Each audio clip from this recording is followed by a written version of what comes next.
దిష్టి తగిలింది అనే పదం అంత పెద్ద తప్పని నాకు ఇప్పటి వరకు తెలియదండి బాబు. నిజంగా చిన్నప్పటి నుంచి పిల్లలు స్నానం చేయించేటప్పుడు రోజుకి 2 సార్లు ఉదయం సాయంత్రం ఇరుగు దిష్టి పొరుగు దిష్టి ఊళ్ళో వాళ్ళందరి దిష్టి తుప్పు తుప్పు అంటాము. పెళ్లిళ్ళు అయినప్పుడు పెళ్లి కూతురు పెళ్లి కొడుకు ఇంట్లోకి వచ్చినప్పుడు అందరి దిష్టిని తీసేసి వాళ్ళ ముందే ఇసిరేస్తాంటాము. ఆ దిష్టి తీసిన అన్ని కూడా అంత పెద్ద వాడని తెలియదు. ఇంకా అంటే ఇంక నుంచి ఆ మాట కూడా వాడకూడదేమో బహుశా. ఇప్పుడు ఆ ఇరుగు దిష్టి పొరుగు దిష్టి అంటే ఇరిగింటోళ్ళు పొరుగింటోళ్ళు అదే పక్క పొంటి ఇరుగు పొంటోళ్ళు అంతా చిట్టి మీద పడిపోదురేమో మా దిష్టి అంటావా అని.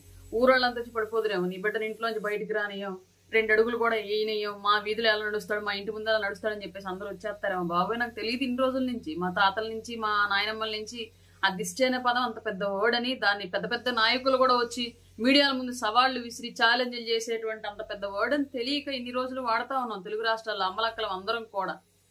పనికి మాలంతా మోపోయారు రాజకీయాల్లో తెలుగు రాష్ట్రాల్లో వచ్చి. దేనికి మాట్లాడాలో తెలియదు, దేనికి పట్టించుకోవాలో తెలియదు. అమ్మలక్కల జాగ్రత్త. ఇంక నుంచి దిష్టి తీసేటప్పుడు కూడా ఇరుగుపంటు పొరుగుపండు అనకుండా ఉండ్రి, జరంతా గమనించుకోవాలని ఉండ్రి. లేదంటే ఇంటి మీదకి వచ్చి పడిపోదు, లేదంటే మీ బిడ్డని ఇంట్లో బయటికి పోనీయకుండా మా ఇంటి ముందుకు అడిగేసి ఒప్పుకో అంటారు జర. చూసుకోండి మళ్ళా.